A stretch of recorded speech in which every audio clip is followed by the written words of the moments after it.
Please you, my lady. My name is Christina Batrisha. I appear as the senior counsel, and beside me is my co-counsel, Narafika Pintichali, and we are representing the appellant. So, my lady, I have two grounds to present for my submission today. So, the first ground is the appointment of Muhammad Yunan as the personal representative for the second respondent, Muhammad Suhaimi. So, to appoint a personal representative, the person must be a patient and also a patient. Yeah. What is your submission on that? You have stated the issue. What is your submission on that? What is your answer on that?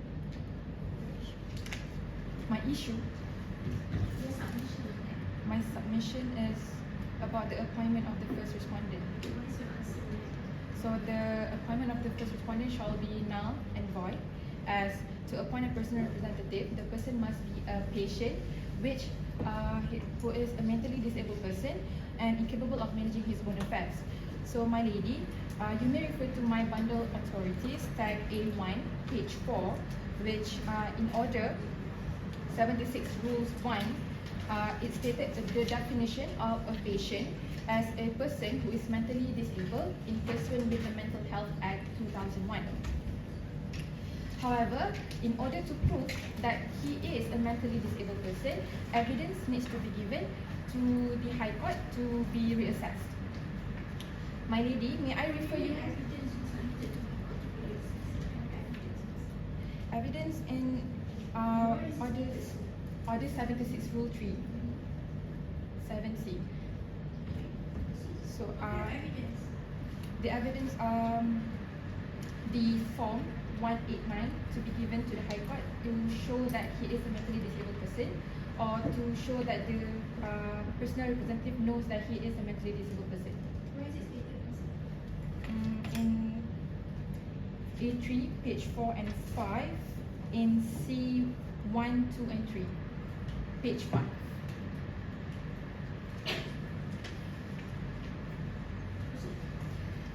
So, my lady, it is for the High Court to decide whether it is valid to appoint a personal representation. So, the respondent needs to be give the form 189 or evidence that shows that he is a mentally disabled person to appoint a personal legal representation.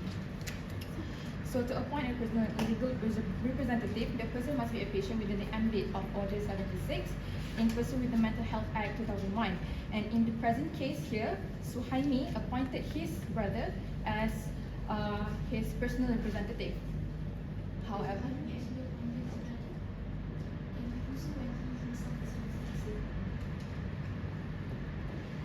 yes, madam, in the document in persetujuan sahabat wakil atau however, there is a lack of evidence that shows Suhaimi is a mentally disabled person, which may I refer you to the document of special damage claim made by the plaintiff, which stated that it does not have any psychological treatment or any medical opinion from the medical expert to be given to the High Court to be reassessed. Therefore, I submit that Muhammad Suhaimi bin Shafi'i, the second respondent, failed to provide evidence that needs to be reassessed by the High Court that he is a mentally disabled person, and to obtain order from the High Court to appoint a personal representative to manage his affairs. The appointment of Muhammad Yunan as the personal representative shall be null and void. So, my lady, my second ground about the jurisdiction to grant relief under Order 76 lies within the High Court and not Session Court. So, if you may refer to the document of persetujuan sahabat wakil atau penjaga bagi orang tak berkeupayaan, page 89, it states that the order was from the Session Court. So, if you may refer, my lady, tag A2, page 4, states that only the High Court can grant any leave or any order that to initiate proceedings against the person. So, the word only here is stated as no other court that can grant the order rather than the High Court. So, in the present case here, my lady, I submit that Muhammad Suhaimi obtained an order from the Session Court and was not heard by the High Court. In relevance from the order, obtaining an order is only be granted by the High Court and not the Session Court or any court. So, I conclude my submission here. I conclude my submission here is for the Honourable Court to declare that Mohamed Yunan, the appointment of Mohamed Yunan shall be null and void, and also for the order from the Session Court shall be invalid as it is not from the High Court. Thank you. Court. My name is Nurafika Charlie, the Court Counsel acting on behalf of the appellant. I humbly submit to the court the second respondent is not a patient under definition provided under Section 51 of Mental Health Act 2001. My lady, if you may refer to Section 2 on the interpretation of mentally disordered person, marked as A1, page 8, mental disorder means any mental illness, arrested, incomplete development of mind, physical disorder, or any other disorder or disability of the mind. However, my lady, the respondent in their affidavit marked as page 100, under paragraph 18 and 19, admitted themselves that nothing shows the respondent was a mentally disordered person under this section, under this definition. However, they contended that the second respondent has suffered from disability due to the brain injury, causing him incapable to manage himself. However, and he is therefore a mentally disabled patient under this act. However, my lady, if I may refer the court to Section 51, also marked as A1, page 8, mentally disordered person means any person found by due cause of law to be mentally disordered and incapable to manage himself and his affairs. Therefore, I submit that the respondent here failed to give proper grounds to support their claims that the respondent is a patient under this act. Because, my lady, disability can be in many forms and does not always related to mentally disabled as required under this act. If we refer to the phrase under this section, it emphasizes on the words "and," which means a person has to be both mentally incapable and mentally disabled and incapable to manage himself. Nothing in this section indicates that a person can be treated as a patient under this act if he is either mentally disabled or incapable to manage himself due to disability as contended by the respondent. In addition, my lady, I would like to submit that on the failure of the respondent to consider that the procedure laid out under Section 51 until 58 of the Mental Health Act is the due course of the law to be complied with before a person can be found to be mentally disordered person. Based on the wordings of this section, this shall indicate the power of the court to determine whether a person is indeed a mentally disordered person, because the definition provided under here clearly refers to legal definition and not solely dependent on medical categories. You have any case to support that, counsel? Yes, my lady, you may refer to case of Govindasamy against Krishnan, marked as C2, page 25, where in this case, the evidence adduced at the trial stage did not even remotely suggest that the Which one plaintiff, are you referring, counsel? C2, page 25, Which paragraph? I have marked there, paragraph, but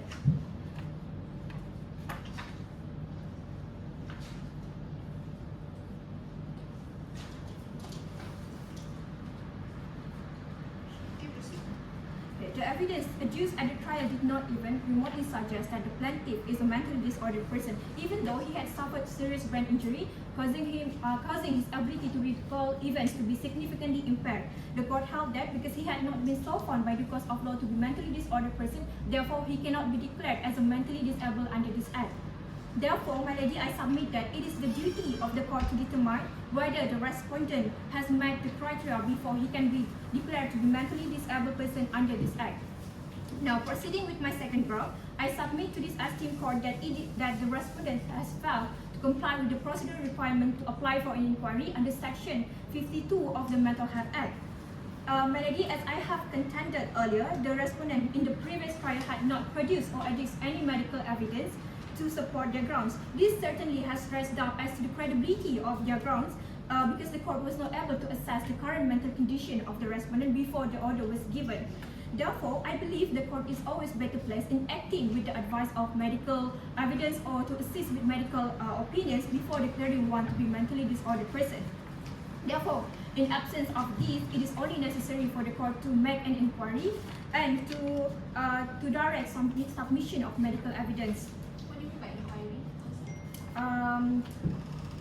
To make inquiry under Section 52 so that the court can direct submission of medical evidence so the respondent can actually prove their prima facie case that the respondent is a mentally So what disordered is person. meant by inquiry, sir? Inquiry is the grounds, is any grounds to support their belief that the second respondent is a mentally disabled person, such as medical evidence or any medical opinions to assist the court. However, Melody, I do acknowledge that there is no mandatory obligation imposed on the court to make an inquiry. But if you may refer to the case of Tan Chin Yap against Nyana Segar, marked as C4, page 51, the court here, because there was ample evidence before the learned judge,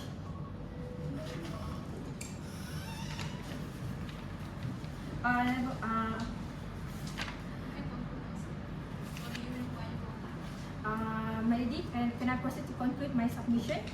As I have contended earlier, in absence of the contrary, the respondent shall not be treated as a patient under this act unless inquiry has been made to prove that he is a mentally disordered person under this act. Therefore, I submit to the court that the appointment of Muhammad Yunan as litigant representative is an abuse of procedural requirement under this act and shall not be valid.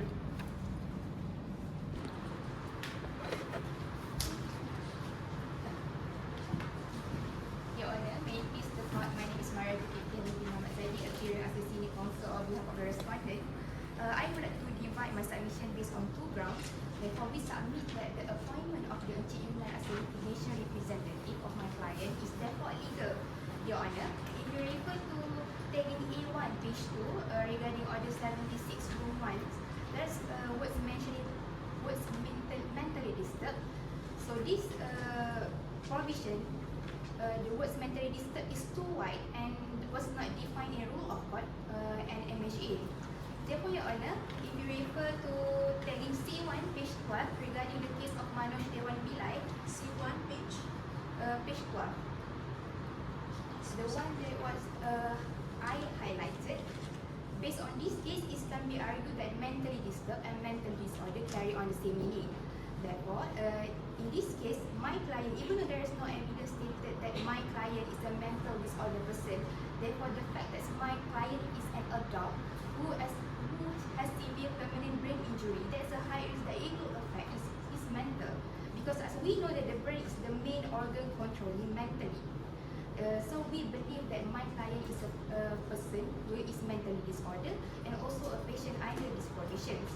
So your claim is that your client is mentally disordered. Yes. As a result, Your Honour, if you refer to tagging A1 page 3 regarding order 76 rule 2 of rule of court, as my client is a mental disorder and a patient, therefore there's a need for a litigation representative on behalf of him to bring a claim to the court to support my submission, Your Honour. If you refer to tagging C2 page 13 regarding the case of Lee Tian Hock, paragraph 3, the one that I was highlighted there, the law provides that the plaintiff would lack the mental capacity to instruct solicitor and thus be precluded from bringing an action if he was a patient for the purpose of Order 76, Rule 1 of the ROC. Therefore, no further question, Your Honour, I would continue to my second submission regarding the mandatory order to obtain from the High Court. We submit that as my client did not have to ask a permission from the High Court because my client did not fall under any of the exceptions stated under Order 76, Rule 3, paragraph 2. If you refer, Your Honour, if you refer to tagging A1 page 3,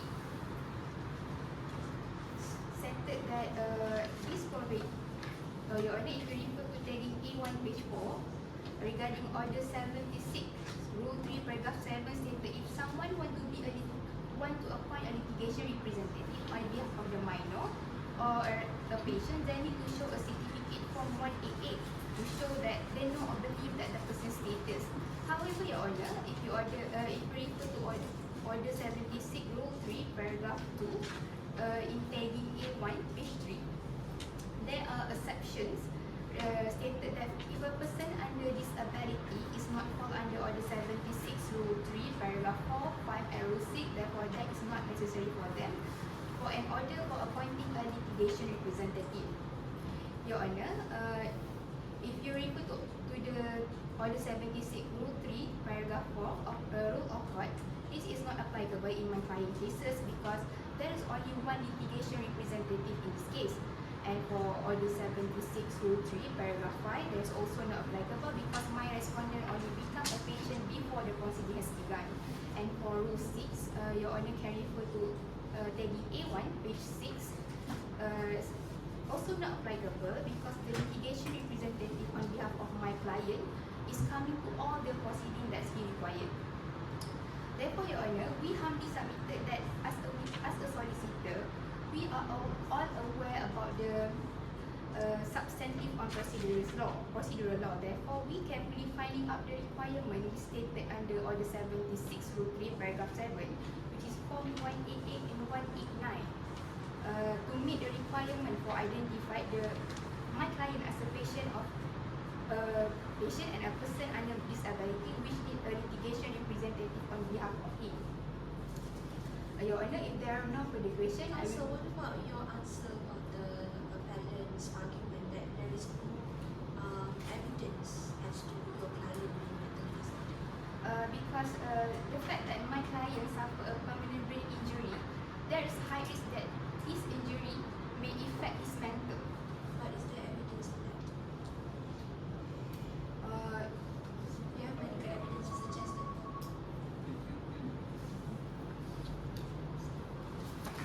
May you repeat, Your Honour? Is there medical evidence to suggest that? No. Therefore, I can conclude that there is no need for my client to appoint to acquire a leave from the High Court to appoint a litigation representative on behalf of the him. How many documents? May I use the 1 minute? Okay. If there are no further questions, Your Honour, I will move to my last ground, my last submission, which is we agree that the Land Council submit that the only High Court have the jurisdictions to grant a leave under Order 76, Rule 1A, which the only you can refer to tagging Rule 1, tagging A1, page 2 of Bundle of Authorities. However, they're using the word may, which is the grant of High Court leave is not obligatory. So if the court insists that thing that is necessary to seek a permission from the High Court, therefore, Your Honour, if you refer to the case of Hasna binti Baba in heading C3, page 16. So from this case, if the court thinks that it is necessary to seek a permission from the High Court, Order 76, Rule 1A will be upheld, and the proceeding will then continue if the court thinks that is if the court thinks that the strength of the respondent cases, which is to appoint a litigation representative, which is, in this case is Unite, which is Unite. That's all the counsel.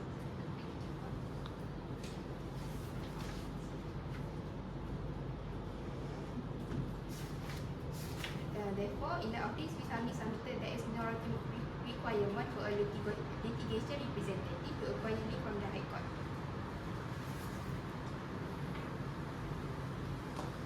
May it please the court, my name is Nur Syarif Teramuddin. I am represent as a junior counsel for the respondent Muhammad Suhaimi bin Syafi'i. Your Honour, I will make two submissions. The first submission is the respondent is not required to obtain inquiry from the court as stated under section 52 subsection 1 of the Mental Health Act 2001. And the second submission is the court is not obligated to appoint a committee under section 58 subsection 1 of the Mental Health 2001. Turning to my first submission as well to rebut the appellant submission, which the respondent is not required to obtain an inquiry under section 52 subsection 1 of the Mental Health Act. Your Honour, if Your Honour turn to page 2 of the respondent by the authority, it has stated that words of alleged to be mental disorder is incapable of managing himself and his affair due to such mental disorder. Your Honour, for this section, in order to apply application of inquiry under section 52 subsection 1, it needs to fulfill the requirement that needed, which the first requirement that need to establish is it must the proof prima facie case that the person is mentally disorder. Your Honour, I support this with the case of Tan Poh Lee and Tan Kim Chon. If Your Honour will turn to the page of 10, which I mark as C2 page 10 paragraph 50, it stated that the applicant has to establish a prima facie case that the person is mentally disorder before an inquiry under section 52 subsection 1 can be conducted by the court. Instead of that, Your Honour, aside from the first stage, it must to fulfill that the person, due to his mental disorder, have causes him to be incapable of managing So himself. what is your point in invoking this section, this case, counsel? Your Honour, What is your point in invoking this case? my point is that the appellant, there's no required that have been established by the Minority Council. There's no requirement of 52 that have been established by the Minority Council. It has been established by your learned council. Is it the learned council or your client that has established this requirement? I believe that my respondent, my client, didn't have to go inquiry under section 52 subsection 1, Your Honour, as because in the first place there's no ground to state that the respondent is fulfill the requirement that needed, because I believe in the section, in the case which I supported with the case of Tan Poli and NPN and Tan Wee Cheng, if you honor turn to the page of 12, where it stated that in order to apply inquiry under section 52, it is must the first to prove that there must have been this case, and because of the mental disorder, they have made incapable of managing himself. So here I believe. Did you manage to fulfill the first requirement? I'm sorry, no? Did you manage to fulfill the first requirement case? Yes, as my senior counsel just stated in her submission just now, the respondent for under the patient, which is if you honor 7601, it giving that the patient with mental disorder within the meaning of the act, which the act refer to the Mental Health Act disorder, Mental Health Act 2001, which Mental Act 2001 will refer to the section 2, which is state that incomplete development of the mind. So I believe we do refer to general rule of section 2 of the Mental Health 2001 that stated that our client is fall under mental disorder. Okay, Anna, I shall proceed to the mindset.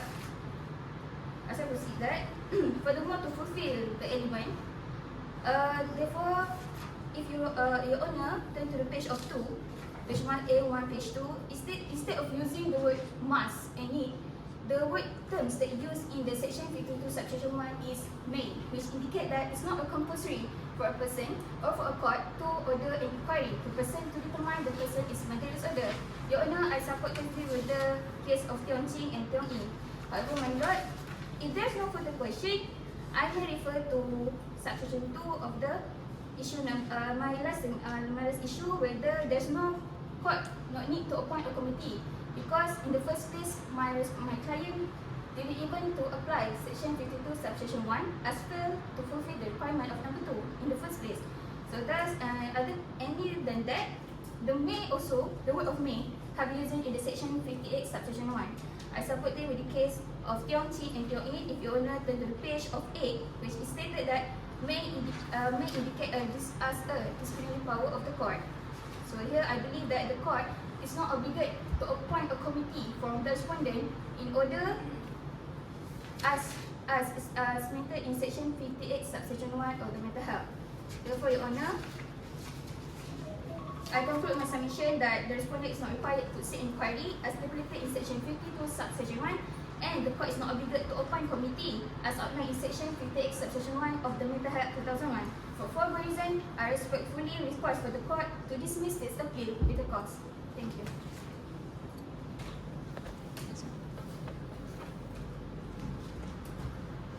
My lady, I will proceed with my rebuttal for 2 minutes. Firstly, the opposing counsel argued that the Order 76 does not apply to the respondent. So, my lady, may I refer you to A2, page 4, A2, page 4, stated that only High Court can grant the leave to initiate any legal proceedings. So, as stated by the opposing counsel, that they does not have any medical evidence to prove that he is a mental disabled person. So, they shall obtain an order to appoint a personal representative from the High Court, and the appointment of Muhammad Yunan shall be null and void. So they argue that the word may can be defined as not compulsory. However, the word may here refers to whether the High Court shall grant any leave to the respondent for the appointment of a personal representative. So, as stated by my opposing counsel, they stated that it does not have any medical evidence.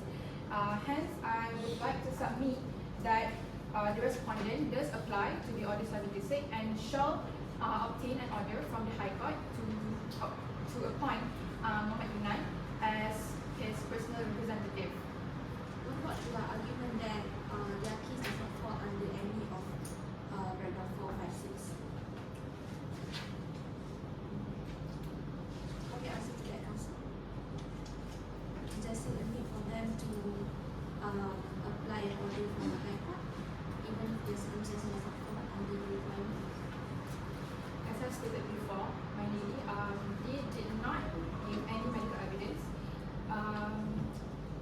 For me, for my opinion, I think that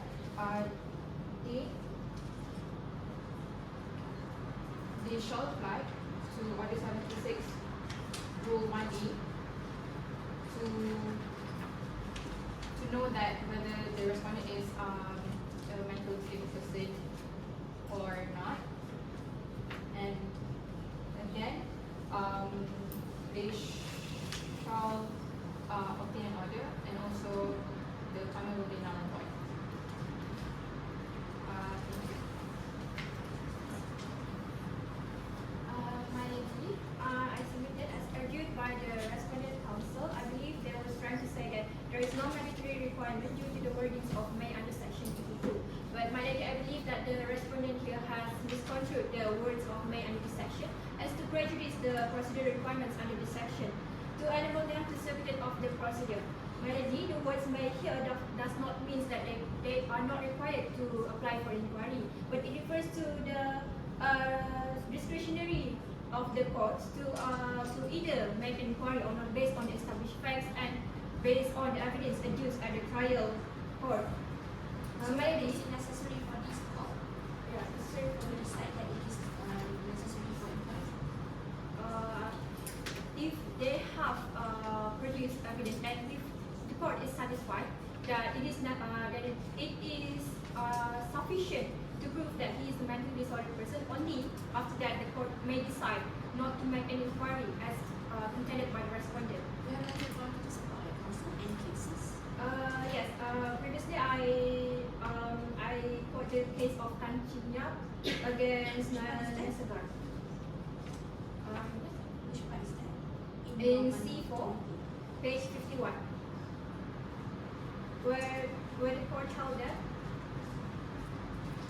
there was an ample evidence before the court in granting the order of leave. Therefore, under such circumstances, the learned judge did not see the necessity to direct such inquiry, which we have to distinguish with our present case, because obviously there is the respondent here did not establish their prima facie case, and the court was unable to make a finding whether he can be categorized as a mentally disordered person because they had not made any application to apply for an inquiry to the High Court.